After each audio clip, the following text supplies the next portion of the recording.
On May 8th, 2026, the United States government launched a website called PURSUE, Presidential Unsealing and Reporting System for UAP Encounters. And in the weeks since it went live, that website has received over 1 billion views. 1 billion in 3 weeks from a government UFO disclosure site. Let's get into it. Here's what actually happened. President Trump signed an executive order directing the Pentagon to declassify and release its UFO files to the public.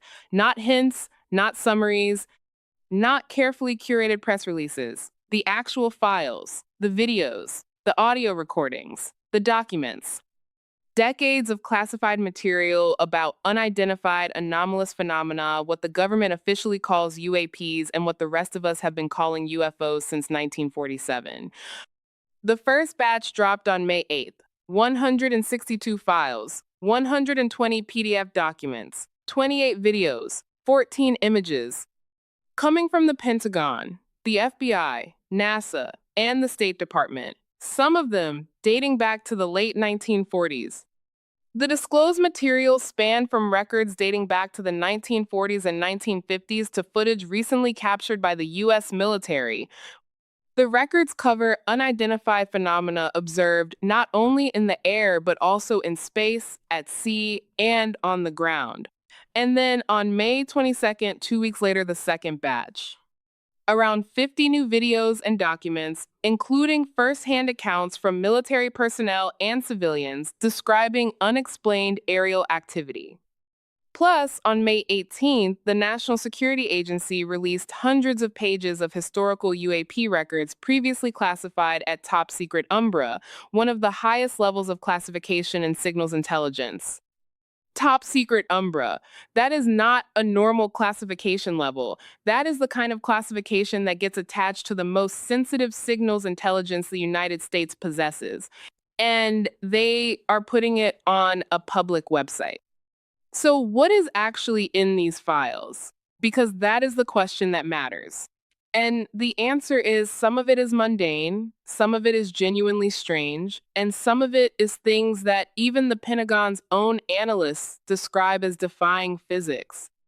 Let's start with the mundane, because it is important to be honest about this.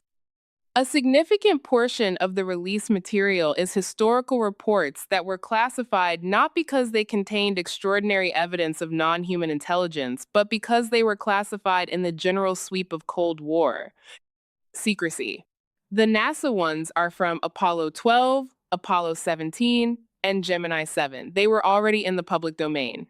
Some of the 1940s and 50s material reflects the early UFO craze of that era more than it reflects genuine anomalies. And the Pentagon has emphasized that none of the material provides confirmation of extraterrestrial origin or advanced non human technology. Fine. Noted. The Pentagon says it is not aliens. Moving on. Because here's what the Pentagon also released. A 2019 video captured by infrared sensors in the Middle East showing an unidentified object moving rapidly. In waters near Iran in 2022, multiple unidentified objects captured flying in formation. And in skies over Syria in 2021, an object recorded accelerating instantaneously before vanishing.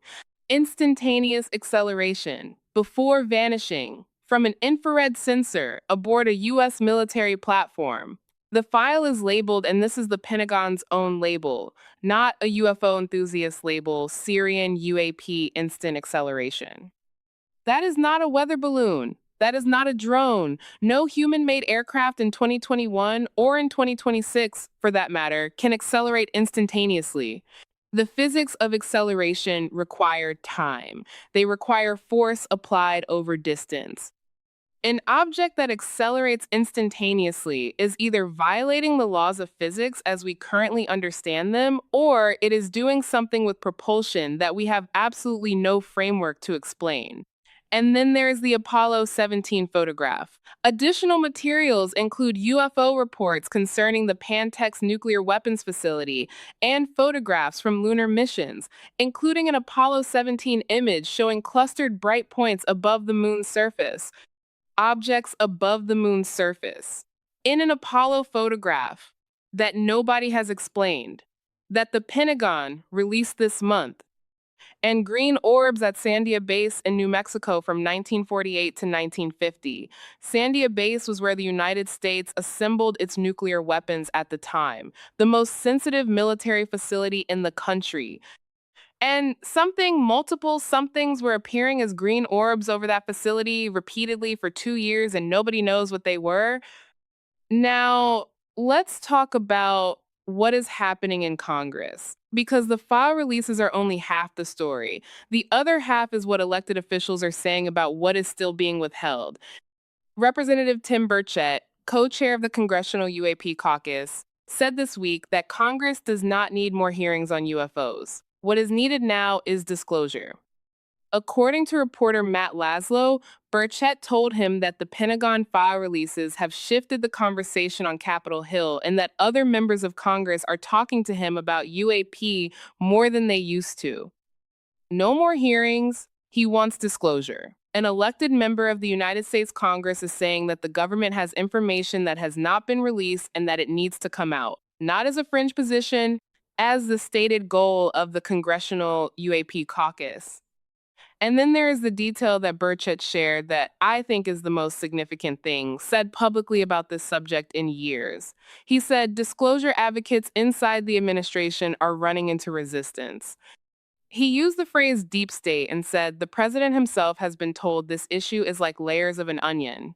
Layers of an onion. The president of the United States has been told that the UAP issue is like layers of an onion, which means that Trump, who signed the executive order directing the declassification, has been told that what has been released so far is not the full picture, that there are more layers, that the people inside his own administration who are trying to disclose are running into resistance from somewhere. From somewhere. And Burchett is warning the latest UAP files contain disinformation. Not all of it is real. Some of what is being released has been deliberately seeded with false information, which means that the process of figuring out what is true in these files is not straightforward. You cannot simply download the files from war.gov/UFO and treat everything in them as verified fact. Some of it is real, some of it may be deliberately misleading, and the people who know which is which are not fully talking yet. This is where we are right now. The United States government has launched a public disclosure website that has received 1 billion views in 3 weeks. The second batch of files includes footage of objects that the Pentagon's own label describes as exhibiting instant acceleration. The NSA has released top-secret Umbra classified material about UAPs going back decades. The co-chair of the Congressional UAP caucus says disclosure advocates inside the Trump administration are running into deep state resistance. And the president himself has been told the issue has more layers than what has been shown. Is disclosure coming? Something is coming. That much is clear.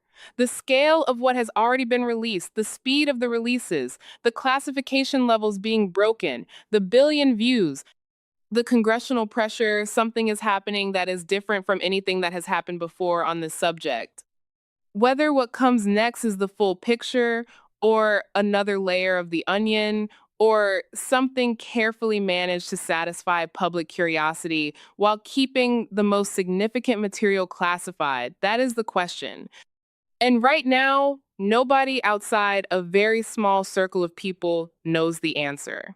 But 1 billion views in 3 weeks tells you something. The world is paying attention in a way it has not paid attention before. And the people who have been sitting on this information for decades are running out of room to keep sitting on it. Something is coming. I do not know what, but I think we are closer than we have ever been. See you in the next one.